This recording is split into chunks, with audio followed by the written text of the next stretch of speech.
welcome to episode 7 of the Cringeworthy podcast. I am your host, Kaleena. And on this week, we had Mo's sketch. Mo takes us through another roller coaster ride. I don't even want to give anything away, so I'm just going to go to her plugs with Mo. Mo is a comedian and improviser. You can catch her doing a lot of shit. For instance, One Group Mind, Thursday nights at the Comedy Clubhouse at 8 p.m. She's also part of a variety show called Beast Women. Go to Facebook and check them out, though, for when they return. They're coming back after the new year. She also mentions Lady Bits on Instagram. You can go to Lady Bits and figure that one out. Wednesday nights, she was with Sharon Palm at Hamburger Mary's and then Labia Majora. This woman is doing everything. So listen to what she's got for us. Now, like what you hear? Go to iTunes and rate us 5 stars. Leave us a comment. And if we like your comment, we'll read it on air.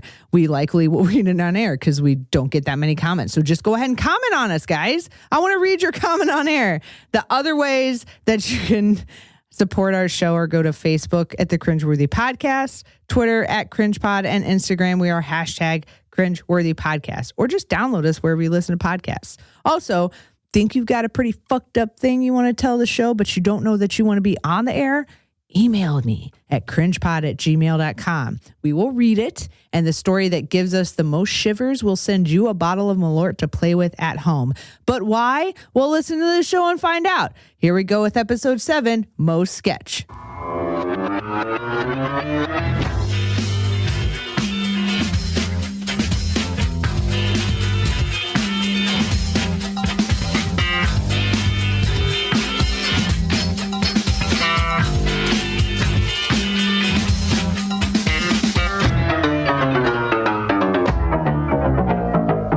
What's up, Mo? Hey. How's it going? Good. It's the first time we've ever talked. First time. First time we did an intro. It went perfectly. It did. Yeah, every time. Every I've never time. had to redo one. Never. It's fantastic. How are you doing? Yeah, I'm doing well. Good.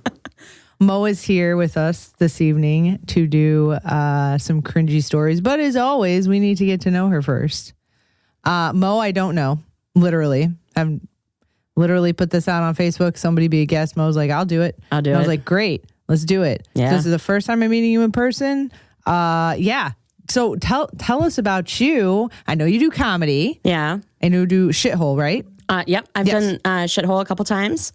And I did Comedy Clubhouse for about 4.5 years. Where's that? Down on Ashland and just south of North Avenue. Is it still a thing? Yeah, it's still a thing. Yeah. They just got the clubhouse about like 3 years ago. Really? Yeah. I did long form improv with them under Private Violet for like 4 years there. Huh. Yeah. Do they do like open mics and stuff? Or Yeah, they do open. What? Well, they don't do open. They do a main stage mic after.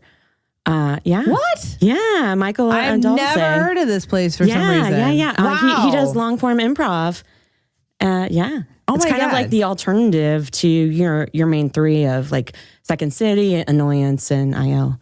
Right? Wow. So it's a complete offshoot, and it's One Group Mind. Oh my God. Yeah. Huh. All They're right. pretty cool down We'll there. have to check them out Yeah. then too. But yeah, I've done shows at like Playground and LOL and Second City and IO. Oh, nice. I went through Annoyances program. Oh yeah. Yeah. Very good. Yeah, Very yeah. good.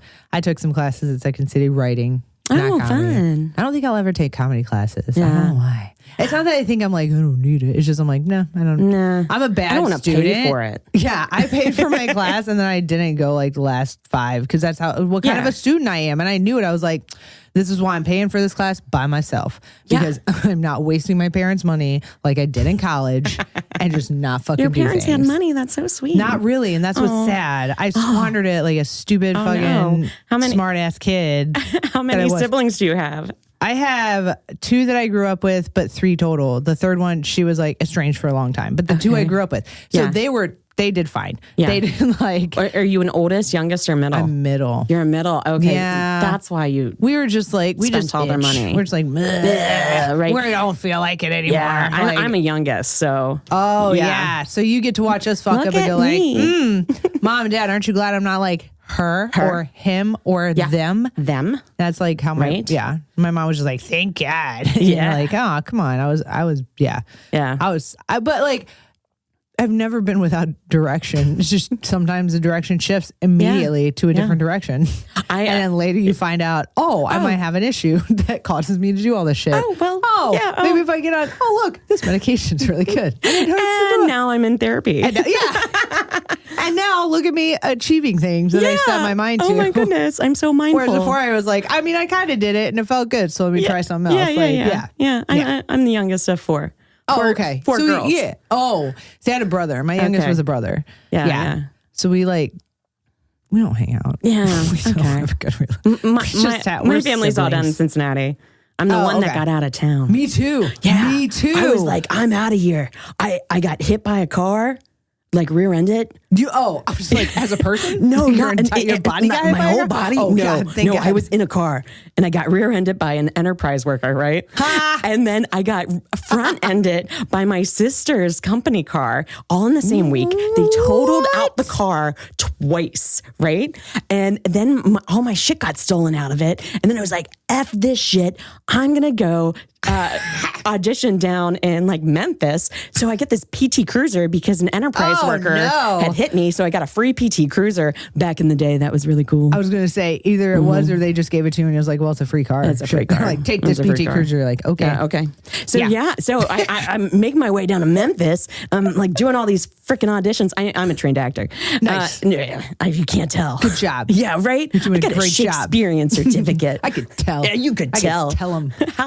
How doth thou, bitches? So and then I drive from Memphis to Chicago because my boyfriend was in Chicago, and to check out some like roommate.com people, right? And, nice. Right? And then suddenly I'm bringing all my stuff into my boyfriend's place. And this guy was like, hey, you know where Joey lives? I was like, I don't know where Joey lives, dude. And I like park my car and I come back and he's opening up the freaking door. Oh he my had God. bashed in their window because my boyfriend was at a cast party. Oh and my then I'm God. like, and then he's opening up the door. I'm like, Joey doesn't freaking live here. And he like pushes me out of the way.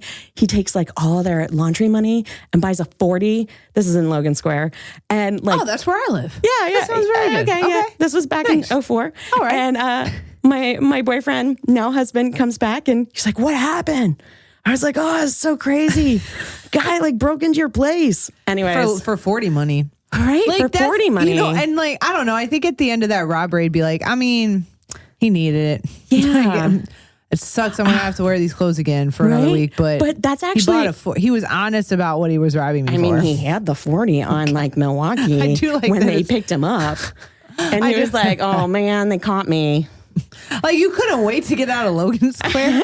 No. Well, he was waiting over his apartment for some laundry money. He was waiting for the bus. Oh my. He was waiting for the bus with the change. Oh, and something is wrong with this man. I know. Oh but that's how I moved to Chicago. Yay. I know. It was so crazy. I had to identify him and then the court date. So I was like, So you're like, you know what? I kind of like this city. I've been here a few times. Like, I have a good feeling about it. I mean, there was that robbery that happened. Whatever, but that happens. I mean, he could have assaulted. Nothing really bad happened. Yeah, it's fine. These things happen. Yeah. It's the best of the worst that could happen. Right. So then I moved here like a couple weeks later. Why wouldn't you? Like, come on. Oh my God, that's so charming. What a all charming this money. story for you. He dropped some quarters along the way. You're like, see, that's all I needed to round out my moving dollars. Right. And then 75 cents. Right. Thank you, sir. I met up with those roommate.com people. Moved in with 3 Mormons and a gay guy. Nice. Yeah. That had to have been good. Yeah. Are Mormons like as pacifist as they seem? They are like not like passive aggressive, but also that's just the nature. Like, okay, well, you're going to hell, but we still love you. Because we never really talked about that because they knew that I was like this little kind of like recovering Catholic actor, and they were also actors, so they were kind of like the rebels of the Mormon group. Oh yeah, right. And they wore leather jackets and white t-shirts because of it. Yeah, but they slept on air mattresses, and since I was at my boyfriend's place anyways, they one of the girls would just always sleep in my bed. I just ended up giving it to her. I was like, you can have it. Yeah. I was like, okay, I'm gonna move in with him. Oh it's my cool. God, yeah, it's crazy. That's hilarious. But they like to get hopped up on sugar, and He found my porn stash. Oh my God. They're like it's like like teenagers. Yeah. I'm literally in awe listening about the Mormon kids because the Book of Mormon's literally my reference. South Park, pretty much. And I don't feel like they lied. I feel like it's pretty legit because I grew up in a Baptist church, which is like just like seems like the That's so judgier sad that you didn't have a bedroom. I didn't. When I was a kid, I shared a room with my brother when we were very little, and then when I got older, my sister got married and moved the fuck out, so I got her room. Fuck yeah, you did. Fuck yeah, I was like, moving up in the world. Thank you for taking her out of here. Get her out of here. Yeah, seriously, I love my sister, but yeah. I mean, I wouldn't live with anybody. I love my family very much, but no. Yeah. Like right now, my brother and his wife and their 3 kids are all living in the same house with my parents. And I'm like, not me. No, thank you. Motherfucking way. I love all of you. Yes. But I wouldn't like you after that. Yeah, right. At least. It's crazy. Oh my God. All right. Well, talking about cringeworthy family moments. I know. Cringeworthy family moments. So, how much do you know about the show? I kind of gave you a gist. I kind of gave you an outline, right? Okay. Yeah. So part of it, as we all do, is Malort. Malort is So I'm trying to get Malort to sponsor us, Malort. So nice. Jepson's Malort liqueur. If you are listening to this, how do you like this tagline? Jepson's Malort for when you're trying to not host Christmas at your house ever again. Jepson's Malort for when you want instant karma on your robber. Because as I was buying this, I thought, if somebody like knocked me over for my liquor on the way, how fucking disappointing would it be to like not want to be like, God damn it. You're not even I'd go worth give it back. I'd be like, just take it back. Take it. Like, you know what? You can seriously. have this. I bought a strawberry Sunkist with it, so it was like, take that too. You're gonna need it. I feel like I'd get reverse robbed. Yeah, they'd actually like give you some money. They're like, and you know need to upgrade. Have some bourbon. Here's $10. Go buy yourself the good shit. I mean, handle. I mean, but still, right. So. Yeah. Have you had Malort? I have. Okay. So you know what we're about to get into. I know what this is. When was the first time? Oh my goodness. I think it was like River North. So like, how long have you been in Chicago? I have been here since 2004. Okay. So 14 almost years. Going on 15 years. Okay. Yeah. How long did it take before you had Malort? I think it was like at least 2 years. Really? Yeah, it took like 2 years. Had like a nice little chunk in there. Mine was in the first weekend. I was like, how did I make such an enemy in such a short amount of time? Oh my God. Yeah. The guy was like, and it was a friend of a friend.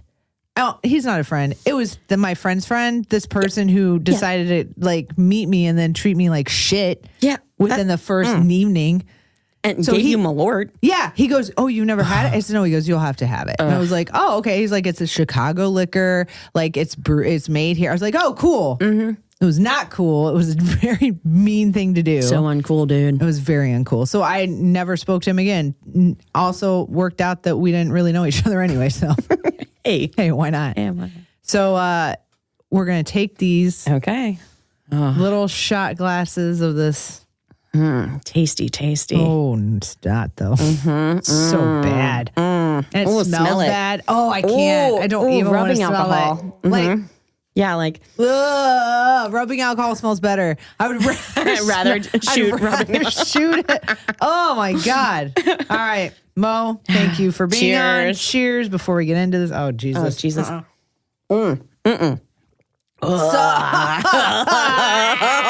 again. Oh my God. Again. It's like nail polish remover. It's like I feel like that would be baby shit diaper burps. It's like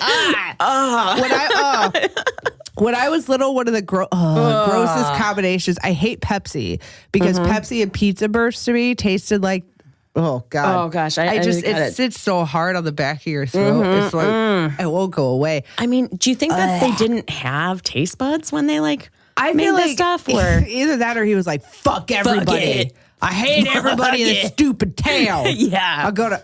Oh, what's this? Wormwood? That looks disgusting. Yeah, this is good. I'll rot it. I'm going to make some money off of this. Oh, this person hated people, but I would really be happy if they sponsor the show. That would be super that would be really cool. You should do it. I'm going to drink a little. But so that, anyway, so what you would take, drink Pepsi, eat like a tube style pizza, one of the cheap ones, and the burps tasted like those like air freshener, like urinal cakes to me, but they were like, it was gross. So I would like, why have you ever eaten a urinal cake? I never have, but how it smells, you know how things smell? And then I was like, this tastes like that smelled. Yeah, it does. Yep.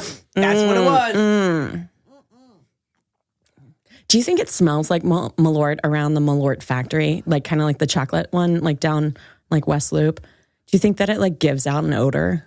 If people drive by the Malort factory, that's a brewery. Oh, cover your nose, it's a brewery. There's never any traffic around there. Like, go the other way. They're like, we'd rather go by the hog farm. Literally 5 miles that way. It's not that much farther. Yeah. It's 20 extra minutes. It's an hour more. But I'd rather drive by the pig factory. Yep. Oh, God.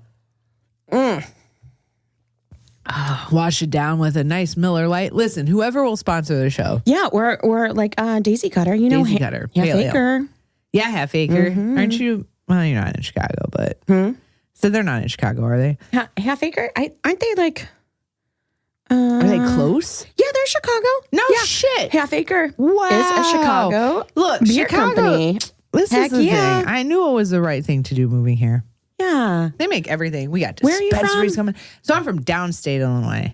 Middle of Illinois. Champaign is further south than me. So like Western Illinois University, which is like around Macomb area. It's in Macomb. I grew up in the countryside of that, and it's very small. So very country, very in the middle. Like walk out of my childhood home, and it's for miles you see everything. Yeah. Cornfields. Yeah. Oh my goodness. Where did you grow up? Oh, Cincinnati. Yeah. West my side fiance's of from Cincinnati. Around, yeah, she's from a town in Ohio. No way. Okay. A town in Ohio. Yeah. Can't tell. Yeah. I mean, I'm actually from Cheviot or Cheviot. Ooh. And that's like just outside of Cincinnati. Oh, okay. On the west side. And it's a square mile. And it is composed of beauty parlors, dance places, and funeral homes. So if you ever were in Cincinnati, like, I'm from Cincinnati, they'd be like, oh, yeah, where? Yeah. And and you told them, they were like, you're not in Cincinnati. You're not in Cincinnati. You're from Cheviot. Suburbs. That's Cheviot. That's not even in the city. It's not even a suburb. It's like a town. It's a whole town. It's just a little town. Like 10 minutes outside, 20 minutes outside the city. Yeah. But don't trash the natty. No, look, you can't. I've never been there. I've never been there. I've heard nothing about it. Literally not much at all. Don't even know. Just you're like, honestly, the two things I've heard about it is like, so I've heard about people getting mugged in Cincinnati. Okay, yeah. I was like, God damn. Oh, God damn. And you think Chicago's rough. Oh, shit. I don't think I'd go to Cincinnati. Like I walked here and I was thinking like, meh, it is what it is. Right? It's Malort. They'll give it back. Yeah. Yeah. But in Cincinnati, they'd be like, I'll fucking rob you and then I'm gonna choke it down your throat for trying to make you me drink it. Yeah. Yeah. For making me steal such a shitty alcohol. Cincinnati's so tough. Respect and no. I would just say respect because I'm like, don't fuck me up, man. Please. Oh my God. Okay. All right. So we've done the terrible shot of Malort that we have to do. Mo. Yes. What have you got for us? Oh, man. For what you told me, this is going to be so good, bad, good, bad, good, bad. Okay. You ready for it? Yeah.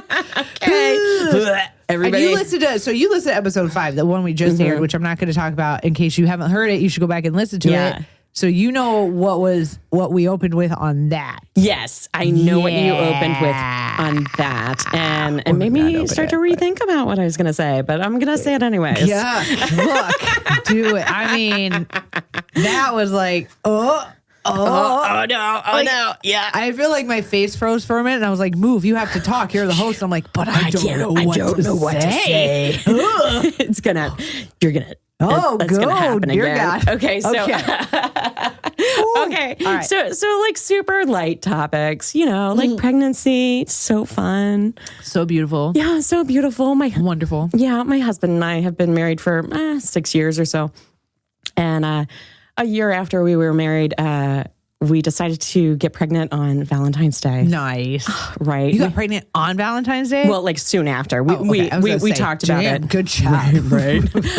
But it was like really like 2 days later because of how I chart it. And you know how you have to have one of those apps to chart. Yeah, that's what I've heard. It's I'm really like, specific. Yeah, right? once I start having kids, I'll be like, all right, honey, where are we at? Yeah. All right. And you've got to be like really diligent about that shit.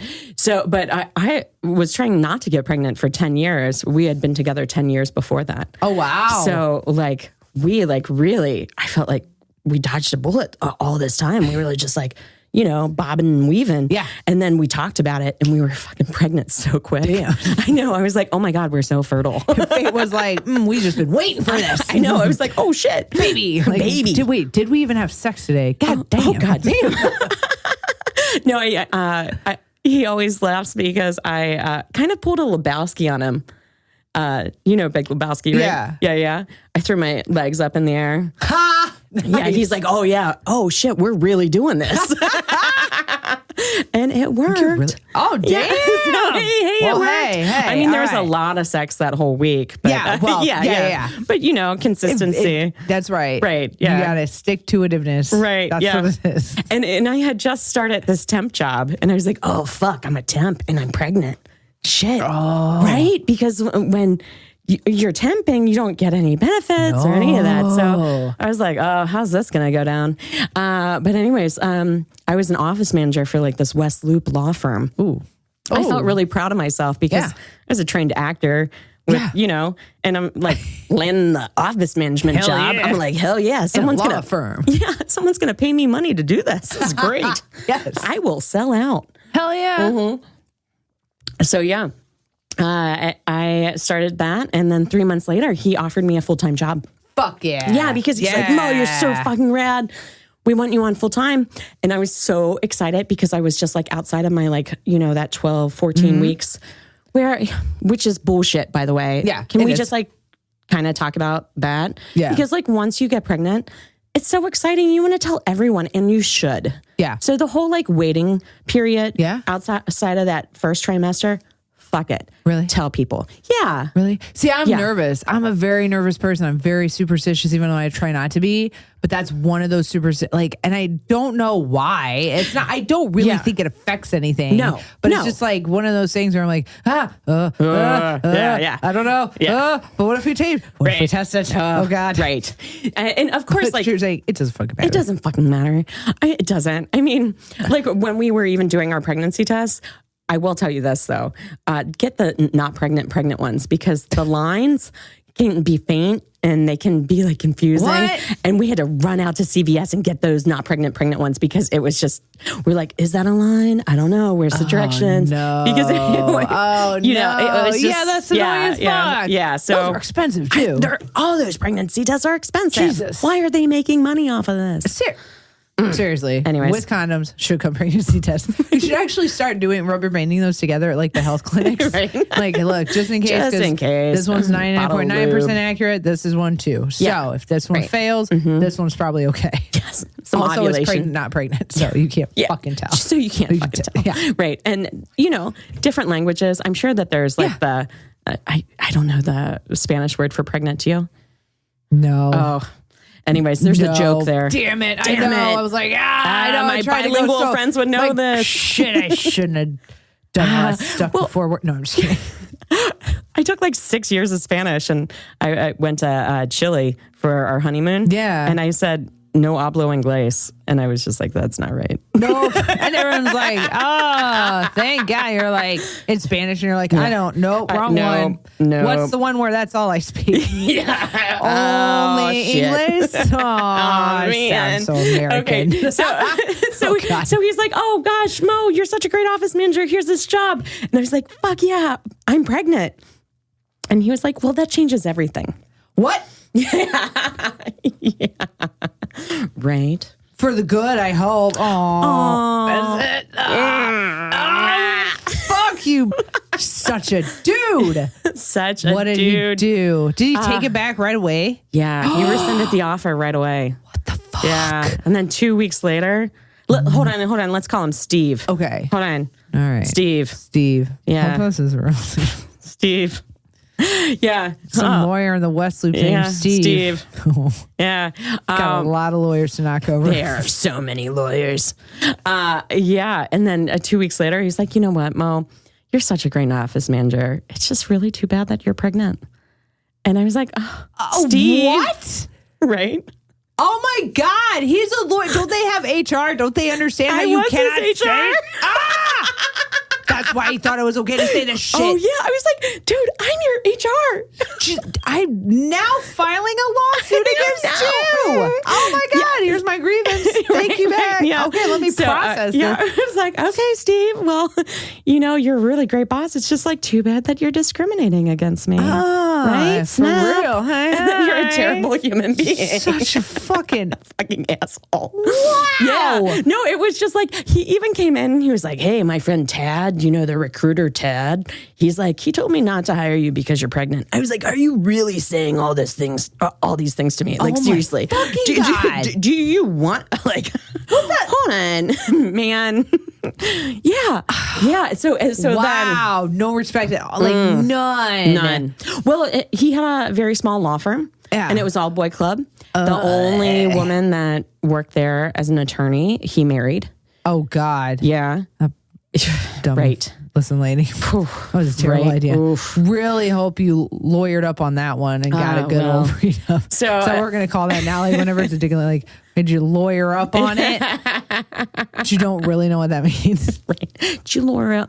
Yes. Did you lawyer up? And it was like a really bad pregnancy too, because I was like, so sick. And I was sick the whole time. Good. Yeah. Do you want to know what I did in the bathroom? At their office? Yeah, their office. Please tell me it was your last day and you just went ahead and let it fucking loose and then didn't clean a goddamn thing up when you left. And that would have been great. Bye. Bye. By the way, here's my 2 weeks. And by the way, this is going to count because I'll look at all my grievances, bitch, that I filed with myself as HR. An upper? Yeah. What is that? Fuck. Oh, no. Yeah, I had a lot of bathroom time there. I kind of had to go through all the food that I couldn't eat because I was just like vomiting so much. Jesus Christ. And then like pinwheeling. You know what pinwheeling is, right? No. Yeah. Is it like one end, then you're like, and then the other's going to happen? Yeah. Oh, geez. Yeah. It's just why is that called pinwheeling? Pinwheeling. And that's what I call it. I don't know. Oh my God. Did you just make that? I was like, is that a thing? I've never heard of this. It's a thing. Pinwheeling. And it's terrible. That's hilarious. But then they gave me like this medicine so I wouldn't vomit. Right. Oh, nice. But they can do that. Yeah, they can do that. But I was so constipated, and I had never been constipated in my life. And I was like, this is worse. I'm like, I'm not doing anything. Like the pinwheel has stopped completely. And it was awful. So I didn't even... Yeah. Modern medicine. Oh, I mean, sometimes really got it. It just fails. Oh, you got to up your game. Right. Hey, we'll stop you from vomiting. Also shitting. Well, that wasn't part of the deal. You're not going to shit for weeks. Oh, no. Yeah. I mean, like, so bad. No, I've only had a couple days because, like, I'm pretty sure I have a stomach issue. I haven't gone and gotten completely diagnosed, but, like, there'll be bouts where I just, for like a couple days, and I'm like, no, this is the worst. So I'm like, done eating solid food right now. It's all liquid until everything's back to normal. So I can't imagine more than a day. Right. So it's like pregnancy discrimination on top of just like constantly feeling terrible.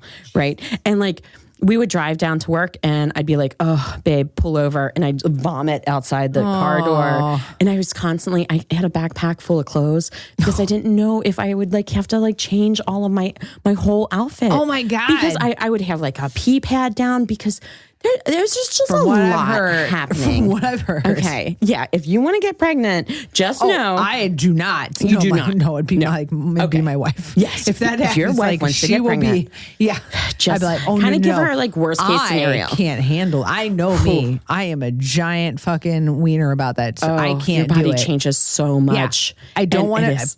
I don't like having a headache. The minute I feel a headache, I'm like aspirin. No. And my pregnant friend was like, oh yeah, I can't take that. I was like, fuck pregnancy. Yeah, fuck pregnancy. I gotta die. You can't take all this medication. No. I mean, the only thing that you could really take is like a Tylenol. Oh, yeah. Oh, fucking And what was so crazy was you can take Benadryl. And that actually helps the vomiting. There's a whole thing. So much. Yeah. But I'd be high off Benadryl, be like, give me this Benadryl. Just give me this Benadryl. They said I could take it. You're so tired. It's okay. They said I could take it. Give me another one. Just gotta go to bed. So yeah, pregnancy sucks fucking ass. And I got like super granola-y. Like, and I'm not like right off the bat, like a really granola person. Yeah. But I like dove in deep with like natural birth. And I was like, I'm going to plan this. I'm going to do a water birth. I'm going to do like all of this natural Zen stuff and have like scents and like amazing things. I'm going to breathe through it. I'm going to breathe through it. I'm not going to take an epidural. I'm not going to take any. Yeah. And you know, when you plan that, it goes exactly how you plan it. You know that. Yeah. Like, obviously. For sure. You plan it, you write it down. You give it to the doctors, and it's exactly like that. You say a prayer over it, you burn it, you give it to the universe, and the universe is like, you got it, babe. You got it, babe. No pain, no problem. Yeah, we got It's going to feel like the most amazing orgasm. Yeah. Right? Oh, my God. Yeah, that's exactly how childbirth feels, by the way. You know what? Never mind. Okay. I'll do it. Okay, you should do it. Lies. I know that's a lie. I've only ever heard one person. I've only known one woman, and she had 4 kids, and she was like, shit. but her body was made like it was made for her because she was like, I go, wasn't it awful? She goes, no, I actually like being pregnant. She's like, I enjoy it, but she was like, I mean, she's this like strong woman, just like always working. She just was like, nope. No, she was just into it. Yeah, she's like, I just different. Gave birth to no problems. Yeah. Gave birth to him and it was fine. I was like, the fuck? Pulled that baby right out of myself. Yeah. She was like, man, went to the bathroom. Was like, I cleaned her up. It's time to go. Took her on the line. Cut the cord. I'm all good. I started to find my X-Acto knife. Yeah. They latched immediately. Ran a lighter around it. Yeah. Made sure it was sterile. Cut that cord. All good. Yeah, then I had a beer afterwards. Yeah, she slept to the hum of the machinery. It was pretty sweet. Yeah, I had a Guinness. Yeah. It was good. It's basically like coffee and like, beer. what are you complaining about? Yeah. Listen, I'd probably be the mom that's like, oh, they can't stop. Here's just a little whiskey on your gums, baby. Oh, look at you being all quiet. That's so sweet. So, yeah, rough pregnancy, right? No, it was the best. Oh, God. So 6 weeks before I was due, guess what he did? My boss. No way. Bye-bye. No way. Ended my temp contract. Ooh, that motherfucker. Right. So you can't even sue him or anything because it's a temp contract. It's a temp contract. Well. Although the discrimination, though. Right? Yeah. So, and you know what was happening in October of 2013? Oh, man. I know, this is a lot. Is this a history? It is a history question. It was a thing I shouldn't have known about. Well, we kind of got around it just recently. Our president, who should not be named, was threatening it. Not the Marriage Act. No, the government was shut down in 2013. Oh, in that's October. right. Oh, that's right. Yep. Yeah. So my pregnant ass made my way to the Lawrence unemployment office in the snow. Oh, my God. 6 weeks before my due date to sit there to get my unemployment. Oh my God. Right. Okay, this gets better. So then I start researching, right, about pregnancy discrimination. Yeah. And because what you brought up before, joint employership, right? Because sure. He was my contractor. Yep. Right. And under the law, there's not much precedent there about joint employers because I was actually employed through the agency. Right? Because the agency is paying. Correct, right? Yep. So that was interesting. So I had to research that, and I went to the EOC with my husband.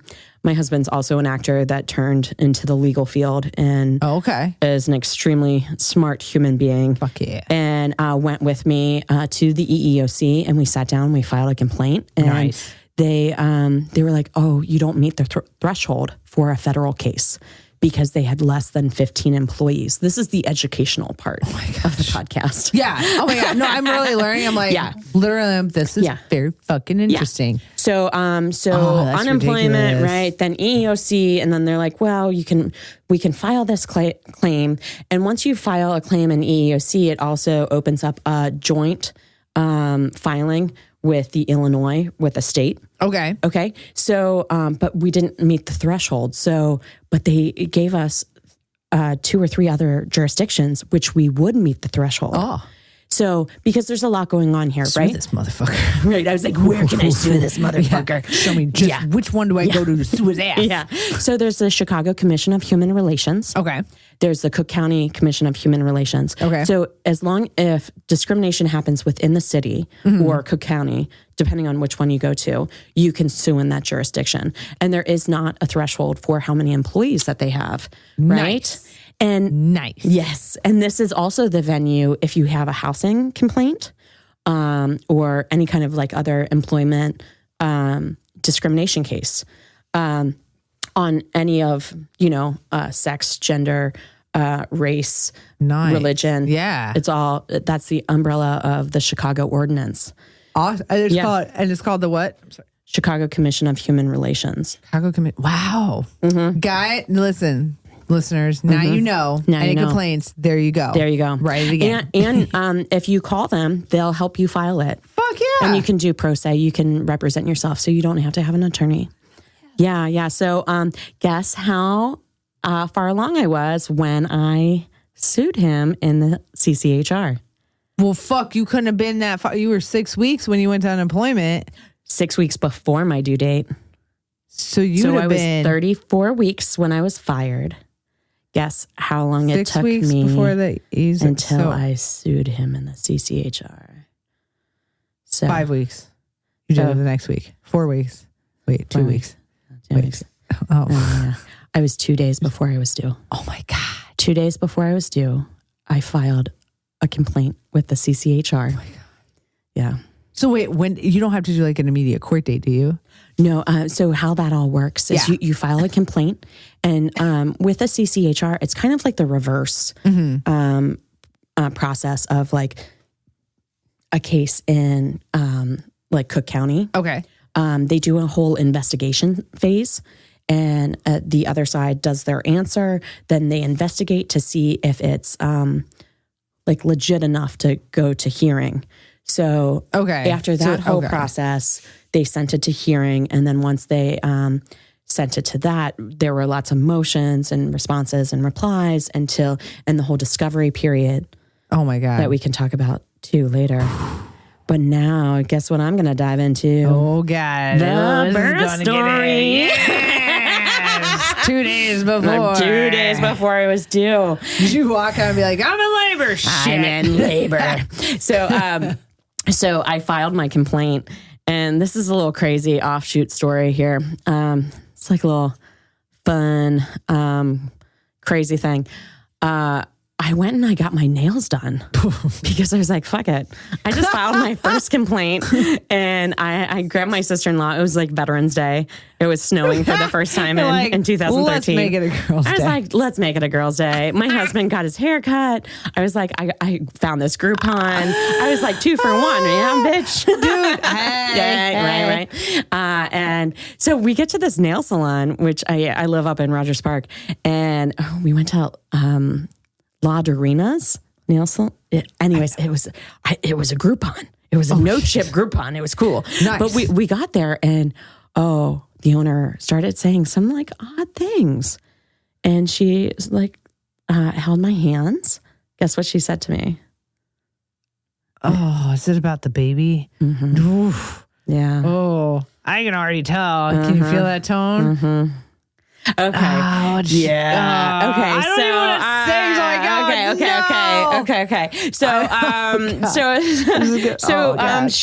So she took my sister-in-law aside and was like, "Hey, you need to be prepared," and gave her like this whole like warning thing, and it was really strange. Did she tell you first and then her, or she just took her aside after doing your hands and she was like, "Yeah." Well, she said something to me during my hands, but God.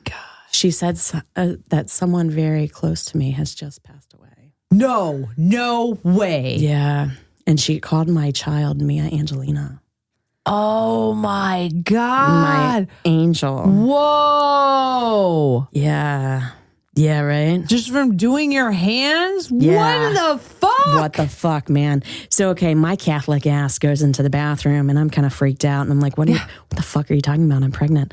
And I just like, not that I saw anyone, but I kind of had like this feeling of like some dead relatives. Yeah. like my Aunt Pat was like there.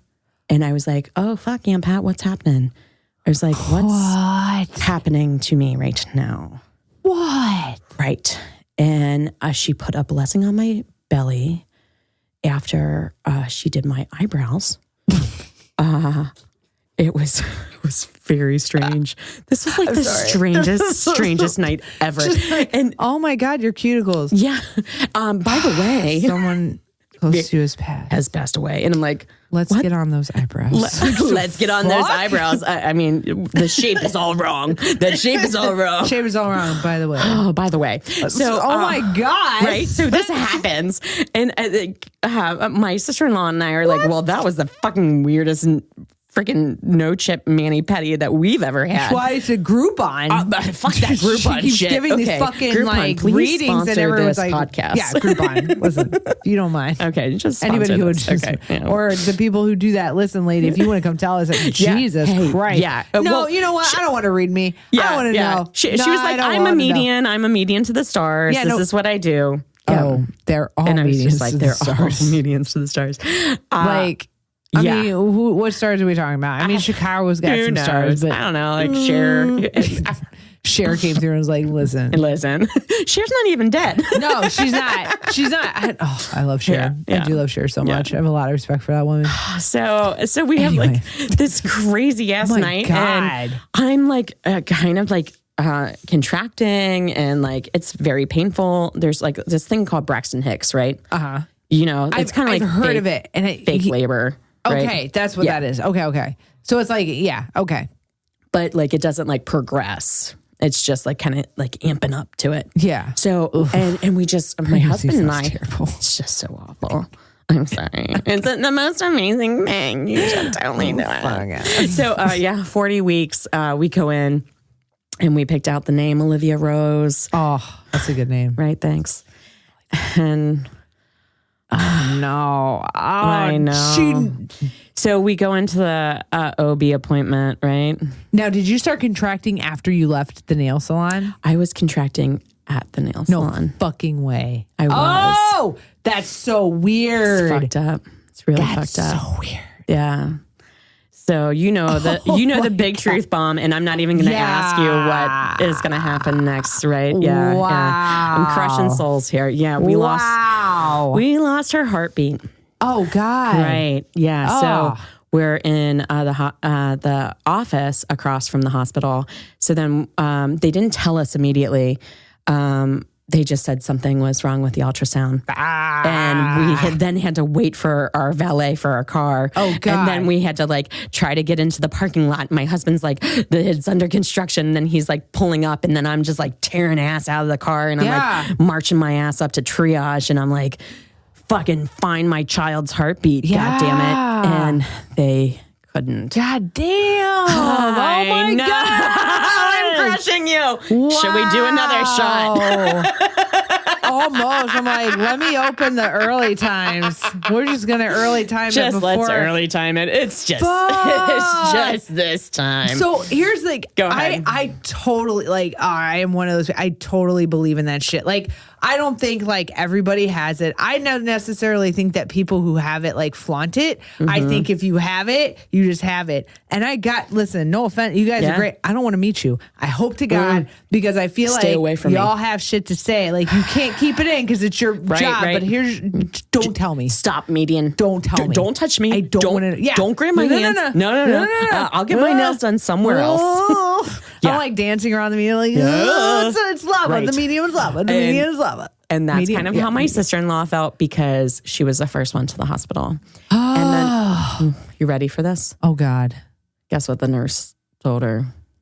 What did oh, my God. You need to be prepared. Oh, that's so scary. Yeah. Yeah, I know. She couldn't really. Yeah. Did she do that? Because I'd have probably if I was like, Yeah. What are you talking about? Yeah, she didn't know. Yeah, she didn't know that we lost her heartbeat. She didn't. No, she didn't get a feeling like she didn't put any. Well, like, no. I mean, after the nurse said that, she was just like, "Well, fuck this shit. I'm not going in there." Yeah. She's like, "Fuck, I need to go like smoke a cigarette or something. I'm not going to fuck in that room." No. Yeah. So, Yeah, she was the first one to the hospital. And then, you call everybody, right? Yeah. And because they're now waiting for like baby news, right? And then you call them and then you crush them.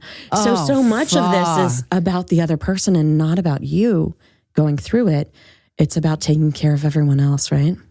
I don't know. That's and pretty everyone heavy else's on you. feelings, right? I mean, it's kind of I feel fucked like up. it should be them taking care of you. Oh, well, you would think, right? Yeah. Okay, so you the want to take a next shot now, or let's do it. Let's do it. This is Jesus. I'm getting to the comedy here. That's terrifying. Yeah. God, fuck. Okay, so yeah. Wow. So yeah, that happened. And so the thing is with stillbirth, like once you lose a heartbeat, you still have to go through labor. You can't just have a C-section and get it taken out. What? Mm-hmm. Oh, come on. Yeah, Why not? I'm fucking your shit up here. I know. Why not? Yeah, because that would be me. Why the fuck not? I know. Why the fuck can I not have this out? Pissed too. I was like, seriously? No, just like take her out of me and like put me under. Enough. Yes, put me under, please. Like you take tumors out of people. Yeah. You take shit out of people all the time. Right. And they're like, no. A C-section is major surgery, and that we do not do that. So in the hospital, you don't do that in a hospital. You don't do that in the hospital. Did you tell anybody waiting for surgery? They might need to know this about this particular hospital. It was a Catholic hospital. I switched it up after my. Anyway, so yeah, wait, is that like a Catholic hospital thing? I don't think so. That wouldn't make sense. No. It's way better for. Yeah, I know that this is very heavy.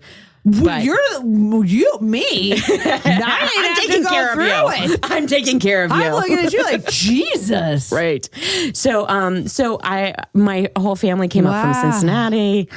His family was there. I was like, someone sing me a song, tell me a joke, like please, because guess what? I had an epidural and it didn't work. Jesus Christ.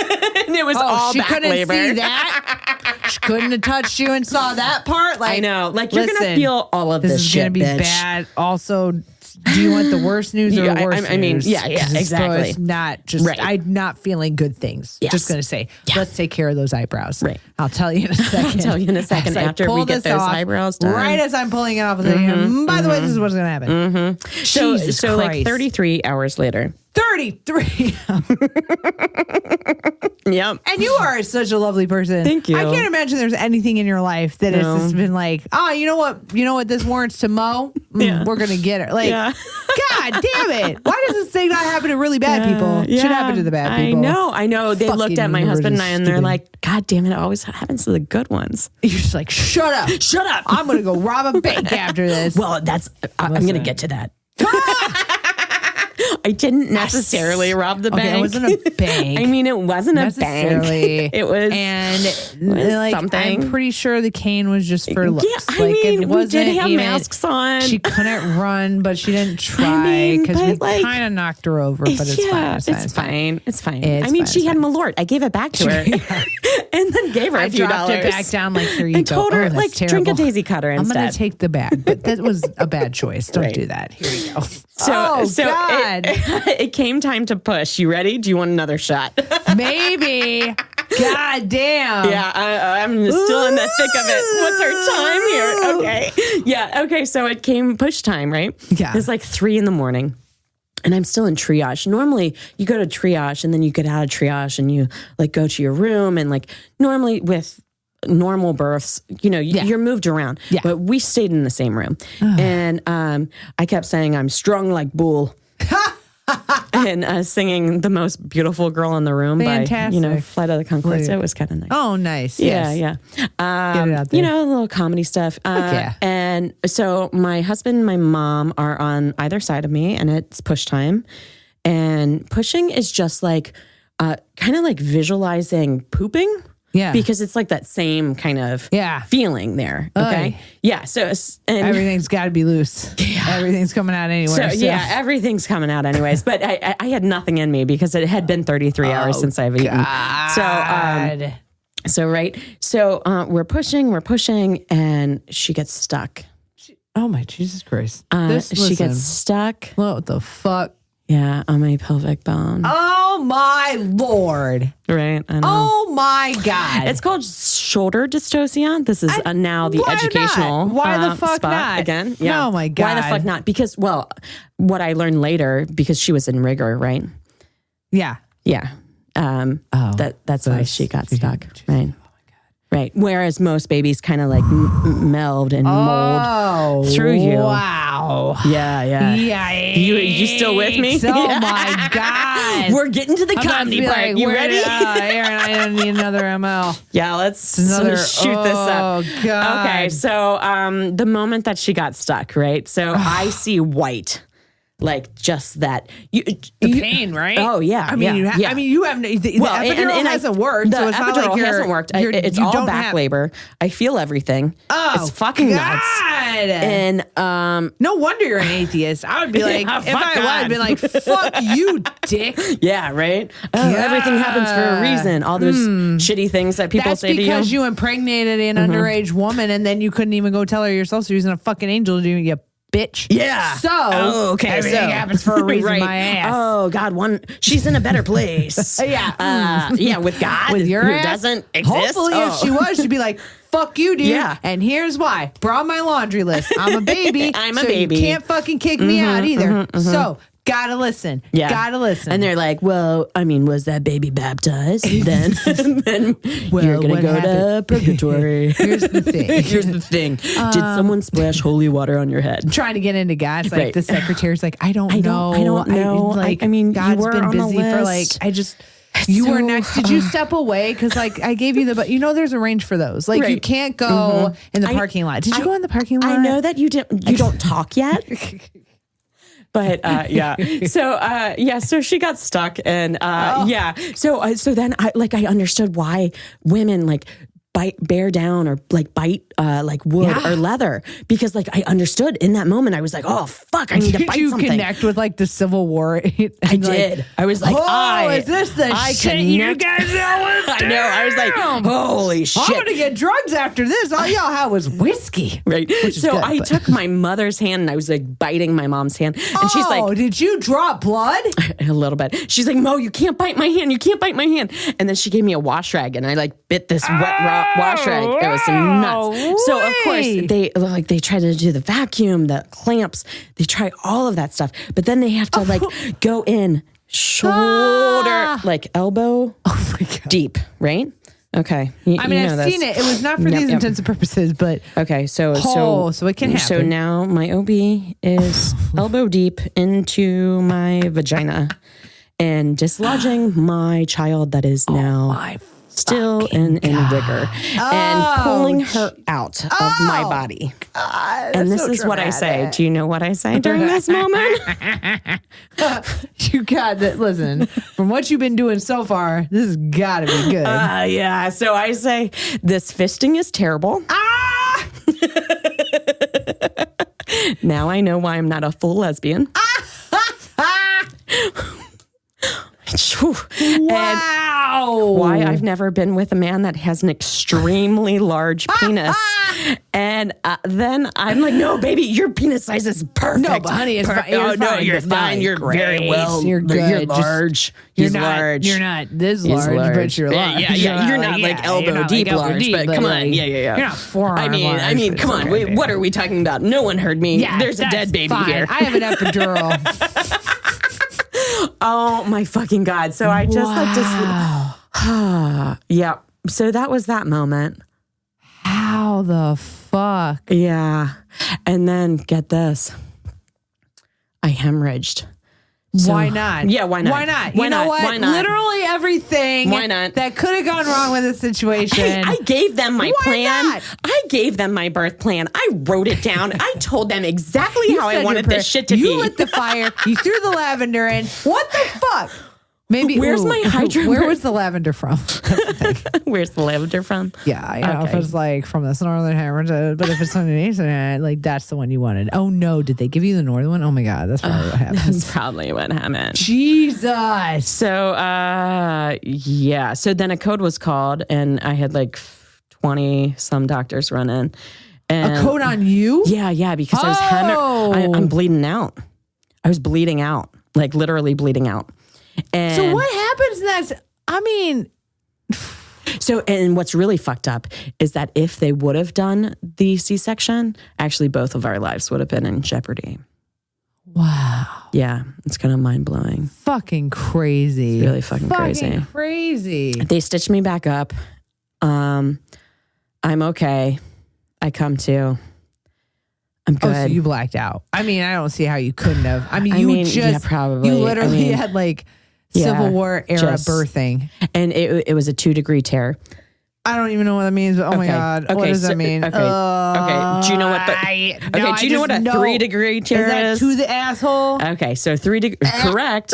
3 degree is to the asshole. That's when you become one hole. No. I wasn't one hole. No. But I was 2. No. So you never want a 3-degree tear because that is the wall between your pooper and your vagina. Yes. Is it that thin? It can bust at that moment? Oh, yeah. And that baby can like just rip that shit to shreds. Okay. So evolution clearly hasn't done its job because I feel like if your body's made for it, it shouldn't brutalize it so badly. We take a lot as women. We take a lot. We take a lot. Yeah. That's why you should always thank your mother. Yeah. And if someone calls you a pussy, you go, yeah, thank you. Yeah, thank you. I know. Yes, I want to be one. I listen. Delicious. Just when I think it's over, I suck it back up and I take some more. Yes. Wow. Okay. So there's a lot of like self-care when it comes to that, right? Goddamn bet there is. They actually give you like hemorrhoid medicine to like numb everything. And to put it on like gauze to put it up Jesus. there. I had some amazing nurses. I had a bit about how I wasn't gonna have kids because I kind of like the fact my asshole and pussy hole are separate. Yeah. Didn't ever want them to meet. Right. Didn't ever want them to know one another. Yeah. So that happens to women, and they don't talk about it. Because I learned about the husband stitch. I learned about that disgusting fucking practice. Ooh, that's bad. I read it and I know what that is. You don't know what? Oh my God. Where did I read it? I think because of like Serena Williams' pregnancy brought a lot of shit to life. Like how, especially like how doctors tend not to believe women, especially women of color, mostly when they go in complaining about pain. So she almost died after giving birth to her child because she knew something was wrong and she kept telling him and they were like, you're fine. Right? Yeah, and then they were like, "Oh no, you're not." Like, and I don't know if it was septic or what happened, but she almost died. And so she started like bringing a bunch of the shit to light, and like it was like in a sister article or like it was a husband stitch, and the husband stitch is like this extra stitch that doctors would put in to like tighten the pussy back up. Oh, okay, yeah. I was like, that's between the perineum. Up. I was like, that's fucked up, and it's not. And up until recently, it wasn't really like well known, but now it's becoming so like. It's like a voluntary procedure. Like, so would you check the husband stitch box? If you would like, if you would not, that's fine. I mean, he can't talk for you, but you talk for you. If you want to tighten that thing back up real quick, or we got some Kegel exercises for you on the second page. I mean, just fucked up shit like that like women had to go through. So I read that. First of all, the stitchery thing down there gets me like every time like, I wouldn't pierce it. I wouldn't tattoo it. I wouldn't listen. There's a lot of things I won't do now. Don't rip it. Don't tear it. Don't stitch it. Like the fisting thing you were talking about, like it's gonna be. I'm a lesbian. Never. Fisting? Never. Never have. Yeah. I mean, I don't know if that's ever gonna be come into play. I would do it for someone. For me myself, hell no. I don't even know. Like, does fisting even go elbow deep? I have no idea why apparently I said you this. can go in elbow deep. Apparently you can because my OB did. It is a thing. Oh, I mean, it really just like blew out like the whole idea of like size. I've got to be in constant shock in that moment. Just constant state of shock. Just lots of shock. Hey, your baby's, you lost your baby. Your baby's dead. Also, by the way, you're trying to push it out. Stuck. By the way, can't really do it the normal way. I'm going to put my entire hand, arm, forearm, elbow in your vagina. And rip it out of you. Gonna pull her, rip her out. Also, by the way, sorry, tore you a little bit. Now you're hemorrhaging. Did you black out? Okay. Okay, so now we get to hold her, right? And the weight of that dead baby in my arms. That is a whole other thing that mothers with stillbirths have. I can't even imagine. I've seen it. Like I'm just like, I wonder if I'd be strong enough. I think I would just be like, I don't know. It's fucking surreal, dude. It's surreal. I'll bet. And our family was there. We passed her around. Like some people could hold her, some people couldn't. And like you had this whole plan. And, yeah. God. It was fucking on our plan. Fucking crazy. But so after that, and the nurses were so great. I'm going to lighten this up. And they were telling me how to like take care of my broken vagina. Yeah. And they were torn ass. I was like, I think I might like women now. Hey, dude, fuck you for this. Yeah, fuck you. This has been a terrible experience all around. I don't like this experience. I'm done with you. I like both. It's okay. So then I was like, okay, you know what? I feel like something's been stolen from me. Yeah. So give me all your swag. Yeah. And they gave me all of their swag with every inch of the hospital's name on it. And it was ridiculous. Like a fleece blanket. They gave you the hoodies. They gave you the t-shirts. They gave you the mugs. They gave you the keychains. Robes. You know. The robes. The wine. Right. It was weird. Yeah. It was Catholic. It was weird. It was Catholic. So, and it was really important for me to walk out of that hospital because normally they're pushed out in a wheelchair, right? I was like, fuck that shit. I'm walking out of this hospital. Yeah. Especially after what this happened. And I was like, fuck all y'all. I don't want your pity eyes. I don't want your everything happens for a reason. Blech. I don't want your prayers and condolences. Yeah. I don't give a fuck. Yeah. And so, I walked out of there and we walked into an empty car seat in the car. And then home to that empty nursery, right? So it just made me want to like scream everywhere. Yeah. So I was like screaming in cars.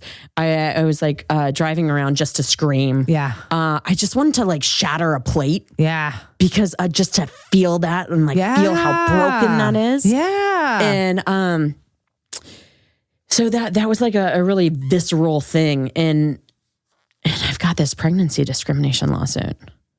Oh, Jesus. This shit's still going on. Shit's still going on, dude. Yeah. And he's fighting it? And he did the answer. We got through that. You are Steve. And we got through the investigation stage and we got passed on. He sent me a couple letters saying that I was delusional. Wow. Yeah. And did you you have those as evidence? Yeah. But, and then he was like, well, you should pay me $20,000 so I won't sue you for libel. Ooh, motherfucker. Yeah, I was like, oh, okay, we're doing this now. How cocky are you to think like you're going to win any of this shit? And what was so crazy was that because I also claimed emotional damages, again, educational part of the story. When you claim emotional damages, if you have therapist notes, they are now part of discovery. So I read years of therapist notes. Oh my God. Which actually was really great for me because it documented every day that I talked about the discrimination. Nice. Right. Nice. Right. I mean, it talked about so much else, suddenly everything of my life and my mental well-being was now public knowledge. Oh my God. Oh yeah. I mean, it was just all out there. Right. Oh no. Yeah. Like, every fight I had with my mother or my sister. Oh my God. The assault that happened when I was 15. Oh, Jesus Christ. Yeah. Oh, Your entire life is just... My entire life is now public. Wait, why does it get to be public? Because it was part of the emotional damages, part of the case. I think that's so fucked up. Like the general public can know about this shit, but it's like they don't even have a say in it. And it was part of the judgment as well. So they like footnoted it, even to like my mental health at the time. No. Yeah, it was pretty fucking nuts. Nope. Yeah. Yep. So so after the loss and everything, that's when I ended up getting into comedy. Yeah. Around the same time, I found a parents group with loss. Yeah. That seems like something you should get. Yeah. That's when you need to do. Yep. So my husband and I like dropped in there and we had this great, it was like a loss of a child down at Northwestern. Yeah. And they were just amazing. And we made friends with like 7 other couples and we all had our rainbow babies together. Oh. Oh, And- wait, what's that? Okay, so it doesn't mean that they're queer, right? I mean, I am, but they're not. You only know because they come out and go, what's up, mom? Yeah, You're what's like, up, mom? Hi. Hi. Hey, girl. So, rainbow babies, it's the rainbow after the storm. Oh, okay. So it's okay. after a pregnancy loss, right? Oh, nice. Okay. Aw. Okay, you ready? Yeah. Ready for this? You know what no. the difference between a stillbirth and a miscarriage is? No. I was just going to try and guess, but I'm like, wow, I literally have, because a stillbirth, they're born, Correct. but you birth a miscarriage, right? You do. Yeah. No, I have no idea. About $2,000 in burial costs. It's really dark. It's so dark. That's so dark. It's so, my God. So dark. I'd be the one on the back. I think we should take a shot to that. That was good. Because, oh my God, I'd be the person. Here's the thing. I can imagine you telling that joke. Because I've been in comedy for not many years now, but like 6 years. And I'm that person in the back of the room. You tell that joke, and I'm the one going, and everyone's like, oh no. Oh no. That's so me. Oh my goodness. I don't think if I can laugh at that. I was like, that was good. No, that's great. I'm writing you down like I want you on my show. That was a dope ass joke. You know, the problem with stillbirth jokes are, do you know what they are? they're dead upon arrival. It's just what happens. You are good at this. It's dark. That's so dark. But I mean, like, it's a niche audience. Really. I feel like here's the thing. I feel like I'm kind of the same way in dark situations. Like when it gets so fucking sad and so bad, I just start thinking of really deeply inappropriate, funny shit. Oh, yeah. My dad and I laughed a little bit at my grandma's funeral because when my grandma passed, she passed in a group home and she had dementia, Alzheimer's. She was gone. She was all gone. Right. And so like I mean, we took it with a grain of salt. My dad had a hard time. That was his mom, but I was like, I took it with a grain of salt. I was like, this woman is off. If she knew what she was doing right now, she'd fucking lose her mind. Hey, but no worries, already gone. So we went to they had like a group burial thing at the nursing home for people who died like every month. Oh my God. There's like 5 caskets at the same time. No. They had a board with everyone's pictures. And then and my dad and I were laying like, oh my God, she fucking hate this. She would hate it. Like these motherfuckers don't know her. She doesn't She'd be want to share like, her who funeral are with these people? Who are these old motherfuckers? I got 6 people on my funeral. This is my funeral. What are these people doing at my funeral? She actually knew them, but she had dementia, so she forgot. She'd have been even more angry. Like, what? I don't even. Betty, fuck that bitch, Betty. Why did you invite that hoe? I'm going to beat her ass up. She was fucking with my husband back in 01. Like, Jesus Christ. But yeah. Oh, so, shit. yeah. Group, I mean, they like. Burial. So they cremated her. Yeah. And then they were like, we're going to do the Route 66 thing because she always wanted to like go on Route 66, which is not an exciting highway. Yeah. To be honest with you, if you've ever like mapped it, I 69 is a little bit better. It's my favorite highway. Okay, so 66. Go no, please go on. No, please go on. Have you seen where Route 66 goes through? It's just not the exciting. Desert, right? Yes, it's like nowhere. To be like, on Route 66. Who wrote this fucking song? Oh, you lame ass motherfucker. It was your one hit because everyone didn't trust you after that shitty song came out. Right. But so they were like, they drove up and down Route 66 and they're like, I guess there's no good way to put her. They're like, we don't know where to put her. So they brought her home. Oh. And I think she ended up going in along with the pet cemetery because she was a very big fan of pets. Oh, okay. So I was like, which the pet cemetery is in the backyard. Oh, okay. Okay, Grandma's in the backyard with the she's pets. Half and half on this. She's like, oh, the cats and dogs. Like, you put me where? I hate the country. With the pussies. Please call me a pussy with again. The dogs like your 7 husbands and except for the one, my grandpa. But they did not get along. Yes. Anyway. Well, so that's a thing. Like the family history. Thank you for your family history podcast. Thank you for your family history. But yeah, that actually kind of goes into the story a bit, because like right after that happens, you do have to figure out if you want to do burial or what you want to do with your. I don't know why I just figured it would be automatic burial. I didn't know they would give you that option. No, I mean, shit. So actually, my husband and I just talked about it, and I mean, complete shock, like surreal mode. Yeah. And we decided to give her to the hospital. And when you give them to the hospital, I always thought that she would be buried. Yeah. Right? No, but they cremate them all, and then they put them in a joint lot. So she's kind of like somewhere in like this area, but out in Des Plaines in the child section. And it really like just kind of blew up my whole idea about death and like cremation, everything. But in a good way. And in that I'm like, you know what? I don't need a gravestone. I don't need somewhere to mourn, because she's always with me. Right. Yeah. And that's kind of how I always felt. Yeah. And, So that's just kind of mind blowing in itself. Yeah. That like, and you can do that. You can give bodies to hospitals, and they cremate them depending on their practice, to be put in like kind of a joint lot. Yeah. Interesting. Right? Yeah. So this has been very educational, right? Yeah. Oh, this is the most educational, I think, of the Cringeworthy shows thus far. Yeah. I was like, I listened to some of the other ones, and I was like, oh my God, I'm going to crush you. I'm going to crush your shit. Oh, y'all thought you had some. Oh, bitch.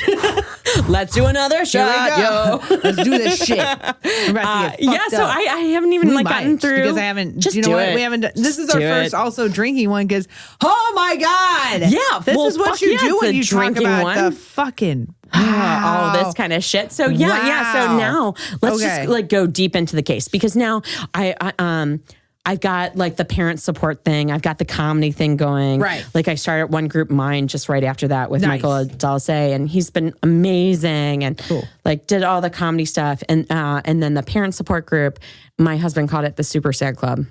Well, it's fair. Right. It's very fair. Yes, totally fair. Good Do not bring your dinner to the Super Sad Club. No one's going to eat it. Do not eat while people are telling dead baby stories. Don't do it. I mean, that just makes you look wrong. Like, even if you're like, I have an appetite, I'm sad. I'm like, I got this whole thing of wings. And they're like, my miscarriage. And like, just like bones. You're like, this is not good. This is terrible. Oh my God. This is not. Sorry. This is not appropriate. Could you tell me more about that? I'm just gonna finish. I got some meat on here. So. And I mean, it was. Oh, I mean, God. like to like preterm labor, like triplets, twins. I mean, like everything. Whoa, like this makes me terrified. Multiple miscarriages. This like is early I'm on. Terrified. Like I'm like on one kid. I'm like, but that shit. I'm like, that's so scary. Ooh, that's scary. Of course it is. Right? But it's scary as anything else, right? True. And really, I mean, I would say that the risk is worth it. Okay, because I was going to make a really bad joke. Yeah, do it. Yeah, but then sometimes they live, and then you're like, that's kind of where I was going. I was like, and I don't have any yet, so that's one of those jokes where I'm like, not in my realm, but at the same time, I have nephews. It's in my realm, and I have a preschooler and a toddler who covered my whole sink with toothpaste today. So adorable. So adorable. So yet sweet. they just like Did you take pictures of them with the course I toothpaste did. on their face? I put them on my Facebook page and the videos. Like, am I bad cat? I love it. But so here's the thing is that, like, of course, like any parent kind of like wants to kill their kid at some point. I can imagine. Right. Yeah. Oh. And then I was like, my body already did.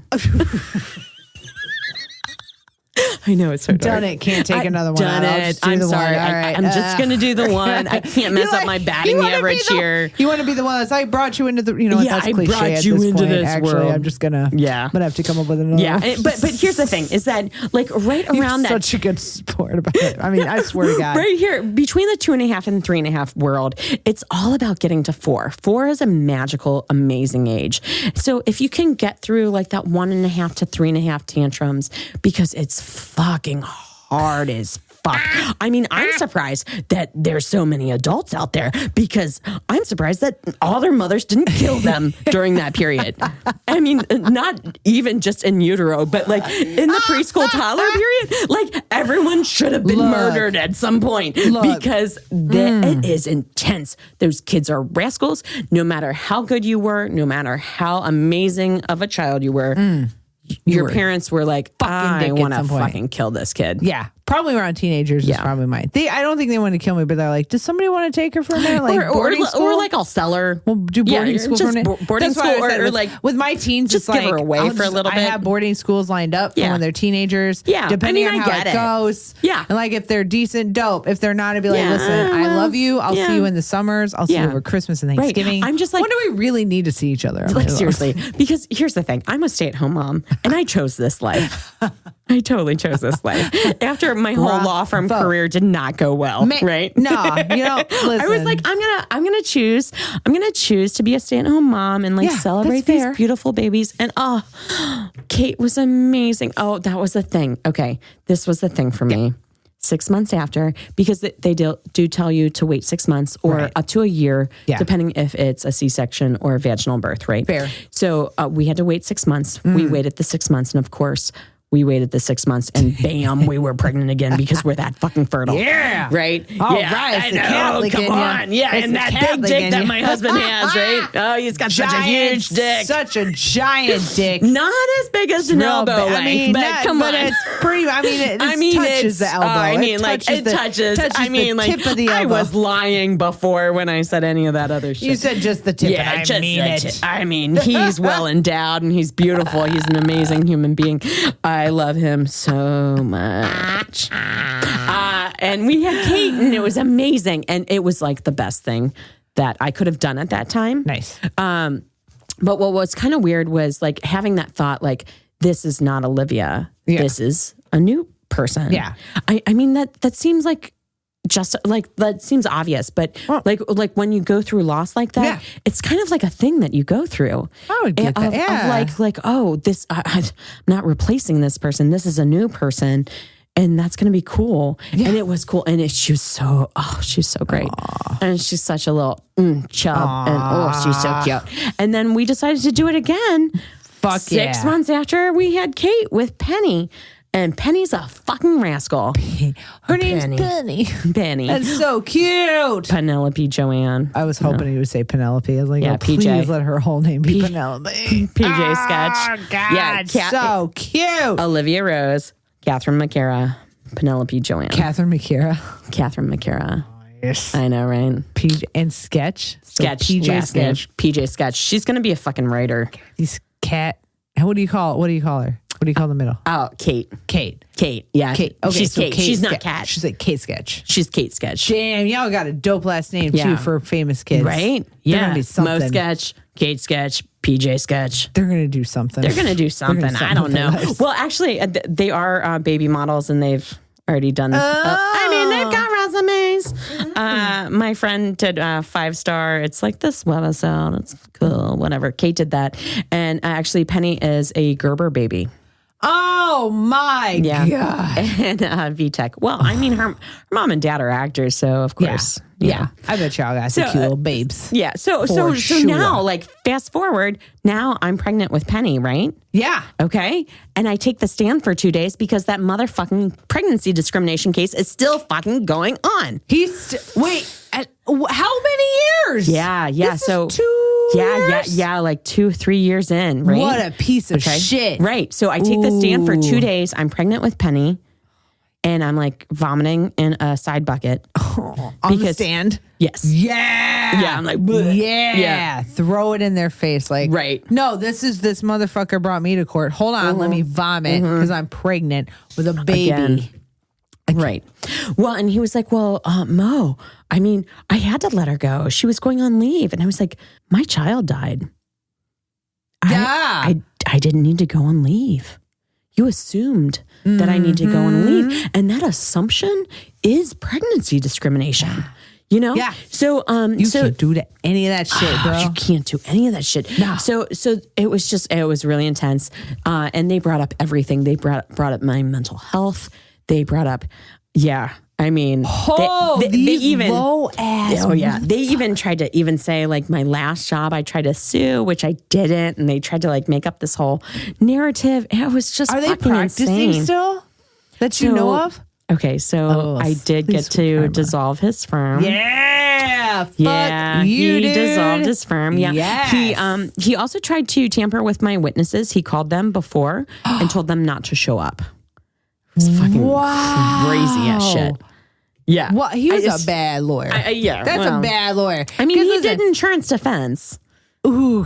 Right? He was kind of in that realm. Ooh, yeah. Right, Yeah. So, yuck. So I would say year and a half ago, he lost his case because I won. Fuck yeah, Cheers, all right, motherfucker. Cheers to that. We're going to do that again. Mm-hmm. And then he appealed. Oh, God. You're like, Mo, can't we just like celebrate something? This son of a bitch. You fucking asshole. Why would you appeal that? Like, you already look bad. Dude, right? Bad, bro. Bro, no, get this. So he tried to get a law changed down in Springfield. He lobbied for this law to get the sitting commissioner to be an appointed by the like the mayor to be an appointed lawyer instead of just like a judge who doesn't have to be a lawyer. No. Right? Right. And so he like spent like, I think go like to 20 judge school instead of lawyers. Judge school, right. And then so he tried to get that bill passed and Rahm's office found out about it, killed the bill. Nice. He also tried to. Wow. Good job, Rahm. You did one good thing. Piece of shit. Yeah, I know. Piece of shit. I know. And then he tried to sue the whole Chicago Commission of Human Relations and tried to bring down the whole commission and the city of Chicago because he said that the commissioner was unauthorized to practice law because she was not a lawyer. She's actually a huge LGBTQ advocate. And so he was trying to get her fired and trying to like to reverse all of her judgments, all like 45 of them. Oh. And then Obama's White House attorney represented the city of Chicago in that matter. And of course he lost. And then he also lost my appeal. And went under. Yeah. Fuck and went under. Dude. Fuck you, Steve. Fuck you, Steve. I hope you're somebody who tried to ask me for change and I didn't have it that day. Yeah. It's all everybody public else. knowledge, I'm sorry. though. Like I'm sorry I didn't have change that day. But Steve, if it was you, fuck you. And I hope. Fuck you. I hope to God you asked me and I didn't have it. So I collected a bunch of money. I could do. Yeah. Which is pretty cool, right? Hell yeah. Hell yeah. But it doesn't make me whole. Well, no, right. Of course not. Right. But what was so crazy about it was I got my check. I picked it up downtown with 2 sleeping babies in the back. And my husband was out on trial. And I deposited it within like a drive-through, and they held that check for like 5 weeks. I'm sure they did. They were like, because it was over 100K, and they're like, well, it was over that. I said it should be well over 100K. Yeah. Like the fact it didn't hit $1 million. That's insane to me. But you're a very nice person. Yeah, but I mean, he ended up probably with all said and done because even his attorney that he had representing him in that trial sued him. Because he wouldn't pay out. He probably paid out like all said and done. Yeah. I didn't see this money, but he probably paid out like about $500,000. Fuck yeah. Yeah. So I would have thought you should have gotten that if not more, personally. What was crazy is he did it 2 more times before me. Stupid motherfucker. I know. Yeah, but here's the thing. People don't know their rights. Like this, even if you're in the position where like you would think they would know, it's like, no, there are certain rights that you have. Like, I used to work HR for a certain place that I fucking, I wish I could talk shit. But I get it. I even had to call my boss out on something once because he tried to tell someone that he would write them up if they talked about how much money they made. And I said, you can't do that. That's not legal. Yeah. People can legally talk about how much money they make on the job. There's literally no law against it. And you can't write a policy for it because it's not a law. Right. Like you can't fucking do that. Ooh, opening another Daisy Cutter. So good. I meant to get a 6-pack on the way and I totally forgot. Do you have enough? Are you sure? Yeah. Okay. Do it. All right, cool. So go ahead. No. Finish the thought. No. I was going to say, I never liked Daisy Cutter until this is my husband's favorite beer. right? Oh, it's very good. It's a So very good beer. Yes. But I had very bad beer taste before I was pregnant. And then I got pregnant. And then after I was pregnant with 3 children, I'm like, I love Daisy Cutter. Huh. It's an amazing beer. I started at College Kegers with Natty Light. Do you know what Natty Light is? I do know Natty Light being from Cincinnati. So you just have to fucking own up and pay $5 for a cup of this shit because you're like, and then start chugging it because this is all you got. And one night, somebody had a keg of honey brown, and we were like, "Oh my god!" But this is back in the time you could go to a keg and pay $5 for an eternal cup. So that meant the entire night. So I could have 10 cups of beer for $5 What the fuck? Yeah, that's crazy, man. Kids these days don't know what they're doing. I mean, I kind of know what they're doing. I did a lot of improv with kids these days. They're all like 25 and white males. Oh. I know, and I'm like 38 and Oh yeah, I'm 36, which I don't feel like. I feel like it's just starting out because I'm recently, I'm going through my midlife crisis. Married, and I'm very okay. You're getting married. You're gonna like have babies. So excited. We are. Yeah, it's gonna be fine. But that was the first thing my sister asked. She was like, "So when are we having kids?" I was like, kids? "Wow, let me get married. Yeah, let me get the fuck married. Oh, okay. Calm down. Hold on. You might appreciate this joke. You might hate me for this joke." My friend Jess was like, "Mo, why didn't you just go full les, right? Like, why didn't you just like fully go lesbian?" Yeah, fuck it. I was like, "Well, Jess, my babies were so much cheaper than yours." So fucking true. Where? So tomorrow night I'm doing closing night of Beast Women. Okay. At Prop Theater. I know that it's going to be 2 weeks from now. It's okay. But she did do Beast Women 2 weeks ago. I'm probably in the spring set. I'll probably be in the spring set too. Okay, cool. It's a variety show. Right on. Of like those bitches do burlesque, they do fire eating, they do dancing with swords, they do storytelling, which is it monthly? Yeah, it's kind of like seasonally. Okay. Beast Women is seasonally. Okay. And I was just in the winter of 2018, but gotcha. I believe that I'll probably also audition for the 19. So can they find Beast Women on Facebook? Yeah. Beast Women on Facebook. I'll also be doing Lady Bits in 2019. And that's with Val Agnew. That's a house party show that features all women. Dope. And like a living room setting. Awesome. Very safe space. Very cool. Right? Very cool. Right? Yes, I like it. And Val Agnew, I actually coached her in some long form improv, and she's really amazing. She's the creative director at IO Comedy Network. Yeah. Awesome. So she's a really cool chick. So you can go on Lady Bits on Facebook or on Instagram and message for details for those shows for the next coming up. And then I do storytelling at Do Not Submit. Awesome. Open mics. Oh, the one at Pub 666? I haven't done that one, but I've done Hop Leaf. Okay. I haven't seen them. Okay. Yep. Which is like the Andersonville one. Okay. I also do open mics on Wednesday night with Sharon Palm on Wednesdays. She does a showcase and an open mic on Wednesday nights at Hamburger Mary's. Oh my God. I love that venue. Yeah, I just went up last weekend, did some stillbirth jokes. They were dead on delivery. Are you serious? Listen, I think some people just don't know how to laugh at some stuff. Like we still don't understand that. No. Hey, there's a big piece of shit orange tainted motherfucker in the White House. You can laugh at anything. And Sharon's great. Yeah, you should totally go to her open mic. Dope. Yeah, at Hamburger Mary's. And one group of mine down at Comedy Clubhouse, after the holidays, I think that I will be performing there on Thursday nights. So Thursday nights. Dope. Yeah, Thursday nights. All right. What time? 8 o'clock. 8 p.m. 8 p.m. That's like the traditional way to start. I do a showcase monthly at Spinner's Pub, and it's 8 p.m. Yeah. 8 to 9:30. Yeah. And I do random shows too with my all-female group Labia Majora.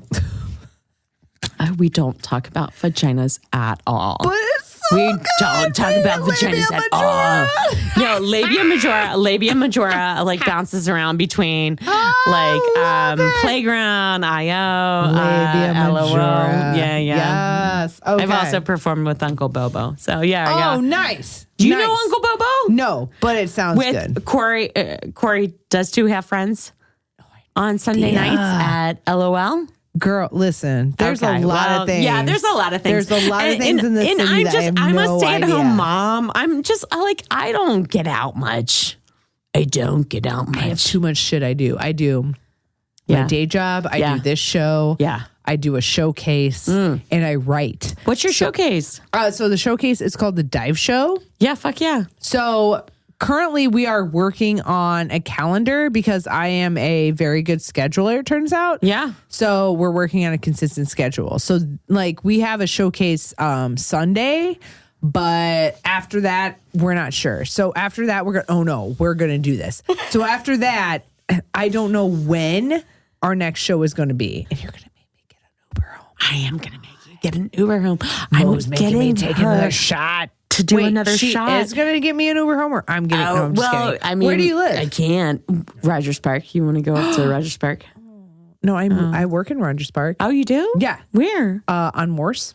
Shut the fuck up. You're right down the street. Really? I work right on Morse. I love so I'm getting a new job in January, but my current job I do love. Right. Yeah, it's just I can't keep it up with the money. And plus I'm getting a wife. And plus I'm wives are expensive and babies are expensive. I'm so especially excited. For lesbians. Especially for lesbians. You should just like pray together and like lay in bed so you can have those babies. Gay, so give us the babies. I know. Listen. I'm so glad that that's bullshit. Sorry, I was going to make a bullshit joke. Let me just say, if I was a man, I'd have so many kids right now. Because I love women very much. I do too. Like a lot. Like so much that I left my ex-partner who was a dude and I was like, I like women. I'm sorry, deuces. I really like women. I left him. They're just so soft. They're everything. Like that's why I get it, and that's why like lesbians like move in after like the first month, right? That's why I told my wife to be. I was like, it's weird I didn't pick you up in a U-Haul, right? Like the second time we met. Gonna, let's go. But this woman, let me tell you what. Yeah, it has to work. Can I ask her name or is that no? I'll tell you off air. Okay, yeah, off air. She's off air. Okay. Tell me about her eyes. Tell me about her lips. She's everything beautiful. She's about her scent. Yeah, tell me about like we met thinking it was going to be a fling. Yeah, we had our first date being like, this is going to be a fling because she had a trip to. Let me give you like a quick synopsis before we tap out. Before we tap out, we met off Tinder. We had a date. What? Tinder? I don't know what that is, and I have no idea what you're talking about. Tinder? What's happening? It's a nightmare if you're not. It can be terrible.